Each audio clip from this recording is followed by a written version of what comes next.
الحمد لله وكفى وسلام على عباده الذين اصطفى أما بعد فأعوذ بالله من الشيطان الرجيم بسم الله الرحمن الرحيم قل إن كنتم تحبون الله فاتبعوني يحببكم الله ويغفر لكم ذنوبكم آمنت بالله صدق الله مولانا العظيم وبلغنا رسوله النبي الكريم ونحن على ذلك من الشاهدين والشاكرين والحمد لله رب العالمين اللهم صل على سيدنا ومولانا محمد وعلى آل سيدنا ومولانا محمد وبارك وسلم. واجب الاحترام قابل التکریم نمازی حضرات، گزشتہ 3 جمعۃ المبارک سے مضمون ہمارا چل رہا ہے، وہ ہے حقوق مصطفیٰ صلی اللہ علیہ وسلم. انسان پر جتنے حقوق ہیں وہ سارے ہمارے نبی صلی اللہ علیہ وسلم نے بیان فرمائے. اگر ہم یہ چاہیں کہ مخلوق خدا ہمارے حقوق ادا کرے تو ہمیں چاہیے کہ ہم اللہ اور اس کے رسول صلی اللہ علیہ وسلم کے حقوق ادا کریں. تو مخلوق خدا ہمارے حق ادا کرنا شروع ہو جائے. تو حقوق مصطفیٰ تو بہت سارے ہیں، مگر بنیادی طور پر 6 حقوق ادا کرنے مقصود تھے، جن میں اب تک 3 حقوق کا بیان آپ حضرات کے سامنے ہو چکا ہے. اس میں پہلے نمبر پر یہ تھا کہ آپ علیہ السلام پر ایمان لایا جائے اور آپ کو آخری نبی مانا جائے. دوسرے نمبر پر آپ علیہ السلام پر اہتمام کے ساتھ درود شریف پڑھا جائے. تیسرے نمبر پر آپ علیہ السلام سے وابستہ اور آپ سے منسوب ہر چیز کی عظمت، احترام، ادب کیا جائے. آج کی اس مجلس میں آپ علیہ السلام کا جو ہم پر حق ہے حقوق میں سے وہ 14 حق بیان ہوگا. 14 حق یہ ہے کہ آپ علیہ السلام کی اتباع کی جائے، آپ کی اطاعت اور فرما برداری کی جائے، اور اللہ کے رسول علیہ السلام کی اطاعت اور فرما برداری کے بے شمار فائدے ہیں. قرآن و حدیث سے مختصر چند فائدے آپ حضرات کے سامنے بیان کرنا مقصود ہے. 4 نمبر پر آپ علیہ السلام کا ہم پر حق یہ ہے کہ ہم آپ علیہ السلام کی اتباع اور اطاعت کریں، اور اس کے بے شمار فائدے اللہ ہمیں عطا فرمائے. حق یہ ہے کہ ہم اس کی اتباع میں لگ جائیں. تو فائدہ یہ ہوگا کہ اللہ تبارک و تعالیٰ کی طرف سے ہمیں بے شمار فوائد عطا کیے جائیں. پہلے نمبر پر فرمایا کہ اگر کوئی شخص اللہ کی اطاعت کرنا چاہتا ہے، یہ چاہتا ہے کہ میں اللہ کا مطیع بن جاؤں، اللہ کا فرما بردار بن جاؤں، تو فرمایا کہ وہ آپ علیہ السلام کی اطاعت کرے، وہ آپ علیہ السلام کی اطاعت اور فرمانبرداری کرے۔ تو در حقیقت آپ علیہ السلام کی اطاعت یہ اللہ کی اطاعت ہے، یہ اللہ کی اطاعت ہے۔ اور فرمایا من یطع الرسول، جس نے اللہ کے رسول کی اطاعت کی، فقط اطاع اللہ، وہ اس نے اللہ کی اطاعت کی، اس نے اللہ کی اطاعت کی۔ اور آپ کو معلوم ہے جو اللہ کی اطاعت کرے، اللہ کو راضی کرے اور آپ علیہ السلام کے طریقے سے کرے، اللہ اس سے راضی ہو کر کے دنیا میں بھی نواز دیتے ہیں اور آخرت میں تو بے شمار فائدے اس کو ملنے ہی ملنے۔ یہ تو کسی سے ڈھکی چپی بات ہی نہیں۔ تو فرمایا پہلا فائدہ ہمیں یہ حاصل ہوگا کہ اللہ راضی ہو گئے، اللہ کے رسول علیہ السلام کے اتباع سے راضی ہوں گے۔ دوسرے نمبر پر فائدہ یہ ہوگا کہ رسول اللہ صلی اللہ علیہ وسلم کی اتباع کا، کہ آپ کی اتباع اور اطاعت کی برکت سے ہمیں اللہ کی محبت نصیب ہو جائے۔ ہمارے دلوں میں اس وقت دنیا کا مال و اسباب، ہر چیز کی محبت، ایک چیز ہماری آگے سے پیچھے ہو جائے تو ہماری پریشانی کا حالت دیکھنے کے قابل ہوتا ہے۔ اللہ ناراض ہے، اللہ ہم سے راضی نہیں ہے، تو ہمیں اس کی کوئی فکر بھی نہیں ہوتی۔ تو فرماتے ہیں کہ اگر ہم اللہ کے رسول کی اتباع اور اطاعت میں لگیں گے تو ہمیں اللہ کی محبت نصیب ہوگی۔ اللہ کی محبت پاکیزہ محبت ہے، اور ایسی محبت ہے کہ جب اللہ نے اپنی محبت عطا کر دی تو پھر آخرت کا بیڑا پار۔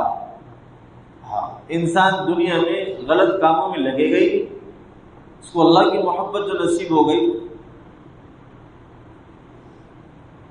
تو فرمایا کہ وہ آدمی پھر اللہ کا محبوب بن جائے گا، اللہ کی محبت اس کے دل میں آئے گی۔ اللہ نے فرمایا قل ان کنتم تحبون اللہ، تم اگر چاہتے ہو کہ اللہ سے محبت کرو، یحببکم اللہ، یعنی کہ تم اللہ سے محبت کرنا چاہتے ہو، فاتبعونی، اللہ فرماتے ہیں کہ میرے نبی کی اطاعت کرو، میرے نبی کی فرمانبرداری کرو، یحببکم اللہ، اللہ تمہیں اپنا محبوب بنا لیں گے، اللہ تمہیں اپنا محبوب بنا لیں گے۔ شرط کیا ہے؟ آپ علیہ السلام کی اتباع اور اطاعت، اس سے اللہ اپنا محبوب آپ کو بنا لے۔ تیسرے نمبر پر اگر کوئی آدمی یہ چاہتا ہے کہ میرے اوپر اللہ کی رحمتوں کا نزول ہونا شروع ہو جائے اور میں اللہ کی رحمتوں کے نزول میں رہوں، ہر وقت اللہ کی رحمت میرے اوپر سایہ کیے رہے، تو فرمایا کہ اسے بھی چاہیے کہ وہ اللہ کے رسول کی اتباع، اطاعت، فرمانبرداری میں لگے، تو اللہ کی رحمتیں اس پر نازل ہونا شروع ہو جائیں گی۔ فرمایا کہ وَأَطِيعُوا اللَّهَ، جو اللہ کی والرسول اور اس کے رسول کی اطاعت کرتا ہے، تو لعلکم ترحمون، تو تم پر رحم کیا جائے۔ جو اللہ اور اس کے رسول کی اتباع کرے گا تو اللہ کی رحمتیں اس پر نازل ہوں گی، اللہ پر، اللہ کی طرف سے اللہ کی رحمتوں کا نزول ہوگا اس کو۔ وَأَطِيعُوا اللَّهَ وَالرَّسُولَ لَعَلَّكُمْ تُرْحَمُونَ۔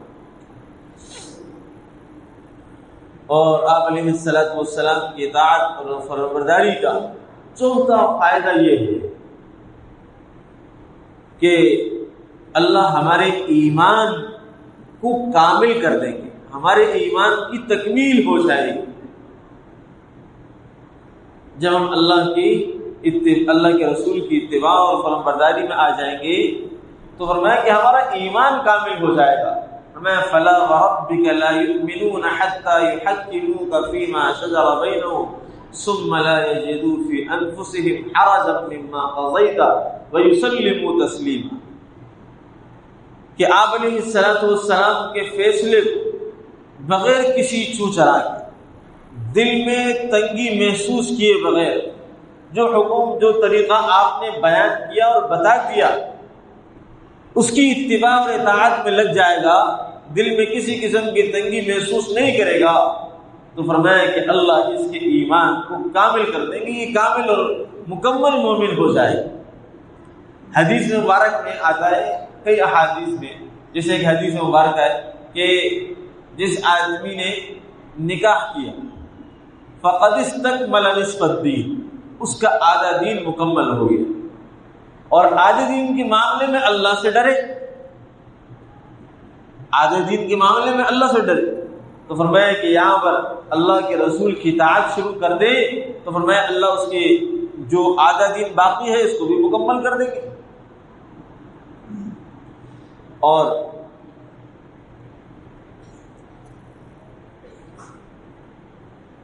کوئی آدمی یہ چاہے کہ میں جو اعمال کرتا ہوں، قرآن پڑھا، نماز پڑھی، کچھ ذکر کیا، نیکی کے کچھ کام کیے، اللہ رب العالمین مجھے اس کا پورا پورا اجر عطا فرمائے، پورا پورا اجر مجھے ملے. تو اسے چاہیے کہ اللہ کے رسول کی اطاعت اور فرمانبرداری میں لگ جائے. تو فرمائے کہ اللہ رب العالمین اس آدمی کے اعمال کا اس کو پورا پورا اجر عطا فرمائے، پورا پورا اجر عطا فرمائے. قرآن کریم میں اللہ فرماتے ہیں وَإِن تُطِيعُوا اللَّهَ وَرَسُولَهُ، جو آدمی اللہ اور اس کے رسول کی اطاعت کرتا ہے لا يَلِدْكُم مِّنْ أَعْمَالِكُمْ شَيْئًا، اللہ اس کے عمل میں سے کسی چیز کو کم نہیں کرے، اس کے عمل کا پورا پورا بدلہ اس کو دیا جائے، پورا پورا بدلہ دیا جائے. اور 7ویں نمبر پر اتباع نبی، اتباع سنت کا فائدہ یہ ہوگا کہ اللہ رب العالمین اس آدمی کے گناہوں کو معاف کر دے، گناہوں کو معاف کر دے. فرمایا قل ان کنتم تحبون اللہ فاتبعونی یحببکم اللہ ویغفر لکم ذنوبکم. تم فاتبعونی، تم میری اتباع اور اطاعت میں لگ جاؤ گے، ویغفر لکم ذنوبکم، اللہ تمہارے گناہوں کو معاف کر دے، اللہ تمہارے گناہوں کو خطاؤں سے درگزر کا معاملہ فرمائے. شرط یہ ہے کہ اللہ کے رسول کی اطاعت فرمانبرداری میں لگنا پڑے.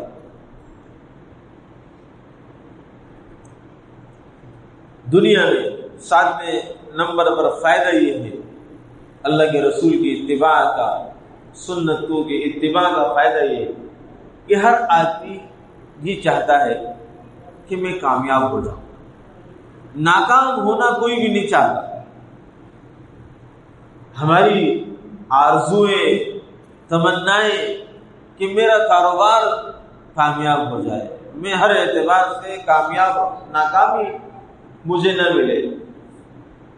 تو آپ علیہ السلام اللہ تبارک و تعالیٰ فرماتے ہیں اس کامیابی، اس آرزو کو اللہ نے مشروط رکھا ہے اتباع سنت کے اوپر، کہ جو آدمی اللہ اور اس کے رسول کی اطاعت کرے گا وہی پورا پورا کامیاب ہوگا، وہی کامیاب ہوگا.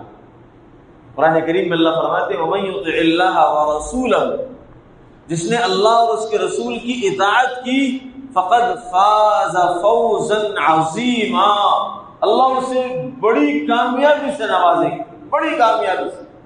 شرط یہ ہے کہ اتباع سنت ضروری ہے، اس کو مشروط قرار دیا گیا، اس کے بغیر آپ کو کامیابی نہیں مل سکتی. اور 8ویں نمبر پر اتباع سنت میں کہ اطاعت اور فرمانبرداری کا فائدہ یہ ہوگا کہ جب ہم سب اللہ کی اور اللہ کے رسول کی اتباع کرنے والے بن جائیں گے تو اللہ رب العالمین ہمارے اندر اتحاد، اتفاق کی فضا قائم فرما دے گی. اتحاد، اتفاق، محبت پیدا ہو جائے گی. نفرت، عداوت، بغض ہے، کینہ، حسد، یہ تمام چیزیں آپس سے ختم ہو جائیں گی. اللہ فرماتے ہیں کہ وَلَا وَأَطِيعُوا اللَّهَ وَرَسُولَهُ، اللہ اور اس کے رسول کی اطاعت کرو. وَلَا تَنَازَعُوا، آپس میں مت جھگڑو. فَتَفْشَلُوا، آپس میں لڑو گے بزدل ہو جاؤ، بزدل ہو جاؤ.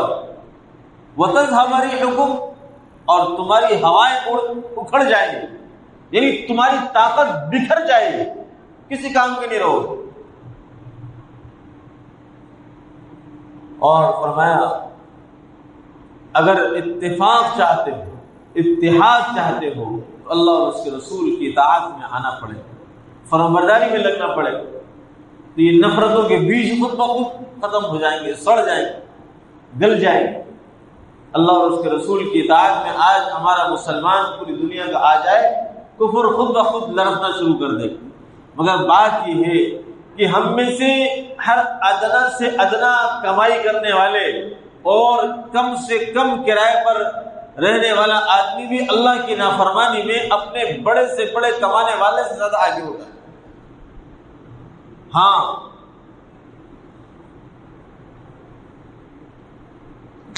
شراب کے عادی کی اللہ بخشش نہیں کرتے نا، لیلۃ القدر میں اس کی بخشش نہیں ہے، شب قدر میں اس کی بخشش نہیں ہے۔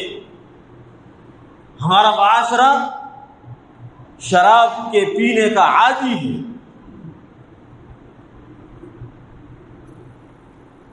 تو اللہ کی ہمارے اندر جو نبی کی نافرمانیاں ہیں اور اللہ کے حکم کی نافرمانیاں ہیں، تو پھر آپس میں تو یہی ہوگا کہ لڑتے رہیں گے، آپس کی طاقت متحد ہی نہیں ہو پائے گی، تو کفر چڑھتا رہے گا جس طرح چڑھا ہوا ہے۔ اور فرمایا کہ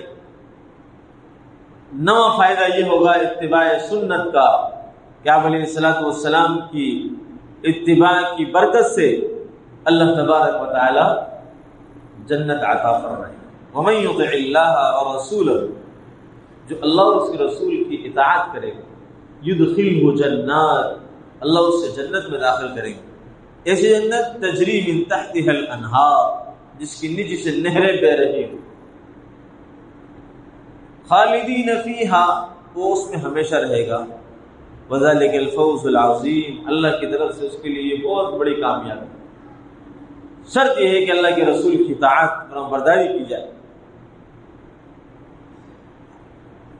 بخاری شریف کی ایک حدیث ہے، حضرت ابو ہریرہ رضی اللہ عنہ راوی ہیں کہ آپ علیہ الصلوۃ والسلام نے ارشاد فرمایا کل امتی يدخلون الجنہ الا من ابا، میری امت کے تمام افراد جنت میں داخل ہوں گے مگر وہ جس نے انکار کر دیا۔ قیلا ومن یأبى رسول اللہ، اے اللہ کے رسول وہ کون آدمی ہے جو انکار کرنے والا ہے؟ اللہ کے رسول نے ارشاد فرمایا من اطاعنی دخل الجنہ، جو میری اطاعت کرے گا وہ جنت میں داخل ہوگا، ومن عصانی فقد ابا، اور جس نے میری نافرمانی کی وہ انکار کرنے والا ہے، وہ منکر ہے میرا۔ اب ہم خود سوچیں، ہم اللہ کے رسول کی اطاعت کن جگہوں پر کرتے ہیں اور کن جگہوں پر نہیں کرتے۔ ہمارے گھر میں شادی آ جائے تو ہم برادری دیکھتے ہیں، اللہ کے رسول کی تعلیم نہیں دیکھتے۔ ہمارے گھر میں میت ہو جائے تو ہم برادری دیکھتے ہیں، ہم اللہ کے رسول کی اطاعت نہیں دیکھتے۔ ہاں، ہمارے رسول نے فرمایا 3 دن سے زیادہ سوگ نہیں ہے، یہ سویم، یہ چہلم، یہ 10واں، یہ 20واں، یہ 40واں، سب نبی کے طریقوں کی مخالفت ہے۔ کیا کر رہے ہیں؟ تو فرمایا کہ یہ آدمی میرا منکر ہے، ومن عصانی فقد ابا، یہ میرا منکر ہے، یہ آدمی جنت میں داخل نہیں ہوگا۔ ہاں، یہ میرا منکر ہے، میرے راستوں کا، میرے طریقوں کا یہ منکر ہے، تو فرمایا ایسا آدمی جنت میں داخل نہیں ہوگا۔ فرمایا کہ ومن یعص اللہ ورسولہ، جس نے اللہ اور اس کے رسول کی نافرمانی کی، فقد ضل ضلالا بعیدا، ایسا آدمی تو بہت دور کی گمراہی کے اندر ہے، بہت دور کی گمراہی کے۔ ہم اپنے تمام اعمال معمولات میں صبح سے لے کر کے شام تک ہمارے اکثر و بیشتر معاملات، گفتار، اقوال اور معاہدات، ساری چیزوں میں اکثریت اللہ کی نافرمانی شامل ہوتی۔ اور فرمایا اتباع نبی، اتباع سنت کا 10واں فائدہ یہ ہے کہ آپ علیہ الصلوۃ والسلام کے ہاتھوں سے آپ کا حوض کوثر اسے نصیب ہوگا۔ ہاں، جو سنتوں کو اپنائے گا، جو اللہ کے رسول کی اطاعت کرنے والا ہوگا، قیامت کے دن اللہ رب العالمین اس کو یہ اعزاز عطا فرمائیں گے کہ وہ اپنے نبی کے ہاتھ سے حوض کوثر پیے۔ بہت بڑا اعزاز ہے، یہ چھوٹا اعزاز نہیں ہے۔ آپ کا استاد اپنے ہاتھ سے آپ کو پانی بھر کر کے پلائے، کتنا بڑا احساس ہے۔ آپ کے والد آپ کو اپنے ہاتھ سے پانی بھر کر کے پلائے، یہ آپ کے لیے بڑا اعزاز ہے۔ امام الانبیاء، تمام نبیوں کے سردار، ہمارے نبی، ہمارے آقا و مولا حضرت محمد الرسول اللہ صلی اللہ علیہ وسلم اپنے ہاتھوں سے آپ کو جام کوثر عطا فرمائے، یہ کم اعزاز ہے؟ یہ بہت بڑا اعزاز ہے کہ یہ ملے گا اس کو جو اللہ اور اس کے رسول کی اطاعت کرنے والا ہو، فرمانبرداری کرنے والا ہوگا۔ ہاں، آپ علیہ السلام حوض کوثر پر تشریف فرما ہوں گے اور فرشتے لوگوں کو ترتیب سے بھیج رہے ہوں گے، تو کچھ لوگوں کو ہٹایا جا رہا ہوگا۔ اللہ کے رسول فرمائیں گے بھائی یہ میرے امتی ہیں، انہیں آنے دو۔ صاحب فرشتے فرمائیں گے یا رسول اللہ آپ نہیں جانتے ما احدثوا بعدک، کہ انہوں نے آپ کے بعد آپ کے دین میں نئی چیزیں ایجاد کی تھی۔ تو اللہ کے رسول فرمائیں گے سحقا، انہیں دور ہٹا دو، انہیں میرے پاس نہ آنے دو۔ ہاں، انہیں دور ہٹا۔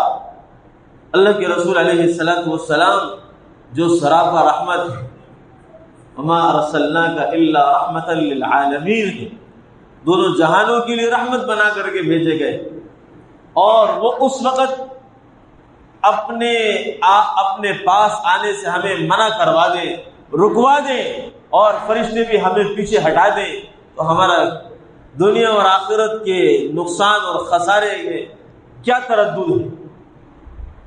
کیا ہو سکتا ہے پھر ہمارے لیے اس وقت؟ ہم اپنی چاہت کو پورا کرنا چاہتے ہیں، ہم دین نہیں، اب دین کے اتباع اور دین پر عمل کرنا نہیں چاہتے، ہم ہر موقع پہ اپنی خواہش پوری کرنی چاہتے ہیں، اپنی چاہت کو پورا کرنا چاہتے ہیں، اور چاہت کو پورا کرنے کا نام دین نہیں ہے۔ دین تو اتباع نبی کا نام ہے، اتباع سنت کا نام دین ہے۔ حضرت مولانا مفتی تقی صاحب مقدس اللہ علیہ فرماتے ہیں کہ بھائی دین تو اتباع نبی کا نام ہے، دین تو اپنی خواہشات، اپنی چاہت کو پورا کرنے کا نام دین تھوڑی۔ جب اللہ نے آپ علیہ السلام پر عرفہ کے دن یہ آیت نازل فرمائی، الیوم اکملت لکم دینکم واتممت علیکم نعمتی ورضیت لکم الاسلام دینا، کہ میں نے آج آپ پر اپنا دین مکمل کر دیا ہے۔ اب اگر ہم کسی چیز کو ثواب سمجھ کر کے کرنا چاہتے ہیں، ثواب سمجھ کر کے اس کو کرنا چاہتے ہیں، تو اب اس کا ثبوت آپ علیہ السلام کی زندگی یا آپ کے اعمال یا آپ کے اقوال سے ملنا چاہیے۔ اگر نہیں ملتا تو گویا وہ آپ علیہ السلام نے اس کو دین سمجھا ہی نہیں ہے، دین بتایا ہی نہیں ہے، اس پر عمل کر کے دکھایا ہی نہیں ہے، تو وہ گویا دین نہیں ہے۔ ہم ان چیزوں پر عمل کر رہے ہیں تو گویا ہم نعوذ باللہ اپنے نبی پر اعتماد نہیں رکھتے۔ ہاں، ہم اپنے نبی پر اعتماد نہیں کر رہے، اور ہم یہ سمجھ رہے کہ یہ دین کا حصہ ہونا چاہیے تھا، یہ ثواب ہے، اور یہ میرے نبی نے نہیں بتایا، تو نعوذ باللہ معاذ اللہ ہم اپنے نبی پر اعتماد نہیں کرتے، ان کے بتائے ہوئے طریقوں کو کامل اور مکمل نہیں سمجھتے۔ اور تو پھر اس بات پر یہ بات بھی لازم آتی ہے کہ اللہ نے اپنے نبی کے ذریعے سے گویا ہمیں دین کامل نہیں دیا، ہم جو دین سمجھتے ہیں اس کو تو دین بنایا نہیں۔ تو بھائی دین اتباع نبی اور اللہ کے احکامات کو پورا کرنے کا نام ہے، اپنی خواہشات، اپنے جذبات کو پورا کرنے کا نام دین نہیں۔ آج ہم معاشرے میں ربیع الاول کے مہینے میں، ربیع الثانی کے مہینے میں اور سفر کے مہینے میں جو کچھ اعمال ہم کرتے ہیں وہ اپنی خواہشات کو پورا کرتے ہیں، نبی علیہ السلام کے طریقوں کو پورا نہیں کرتے۔ جو عمل ہم کرنا چاہ رہے ہیں، آیا اس کا ثبوت اللہ کے رسول کے فرمان سے ہے، آپ کے اعمال سے ہے، صحابہ کی زندگی سے ہے؟ نہیں ہے۔ جب نہیں ہے تو وہ دین میں ایجاد ہے، وہ بدعت ہے۔ ایسے آدمی کو فرشتے اللہ کے نبی علیہ السلام سے دور کر دیں گے، سخطاً سحقاً ایسے آدمی کو اللہ کے رسول کا حوض کوثر نصیب نہیں ہوگا۔ ہاں بڑی محرومی ہے، چھوٹی محرومی نہیں ہے، بڑی محرومی۔ جو آدمی جس کو حوض کوثر نہیں ملا، ایسے آدمی کو اللہ کی شفاعت کہاں سے، اللہ کے رسول کی شفاعت کیسے نصیب ہوگی؟ ہاں جس کو اللہ کے رسول یہ چاہیں گے کہ اس کو مجھ سے دور کرو، اس کو مجھ سے دور کرو۔ میں نے جو دین لایا ہوں، جتنی قربانیاں میں نے اٹھائی ہیں، اس کو اس قربانیوں کا کوئی احساس نہیں ہے، یہ اپنا من گھڑت دین بنا کر کے اس کو ثواب سمجھ رہا ہے۔ تو پھر اللہ کے رسول علیہ الصلوۃ والسلام ایسے آدمی سے اپنا چہرہ پھیریں گے۔ ہاں اللہ ہماری حفاظت فرمائے، اللہ ہمیں آپ علیہ الصلوۃ والسلام کے طریقوں کا تابعدار بنائے، فرمانبردار بنائے، سنت کی اتباع کی توفیق نصیب فرمائے۔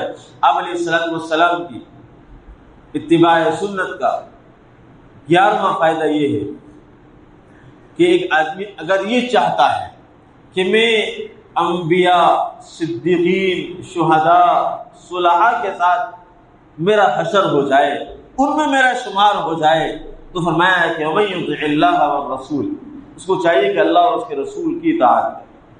ان لوگوں کے ساتھ فَأُولَٰئِكَ مَعَ الَّذِينَ أَنْعَمَ اللَّهُ عَلَيْهِم مِّنَ النَّبِيِّينَ وَالصِّدِّيقِينَ وَالشُّهَدَاءِ وَالصَّالِحِينَ۔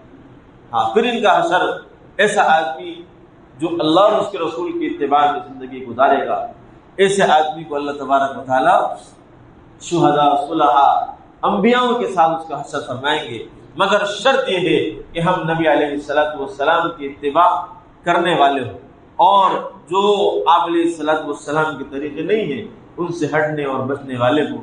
اللہ ہمیں عمل کی توفیق نصیب فرمائے۔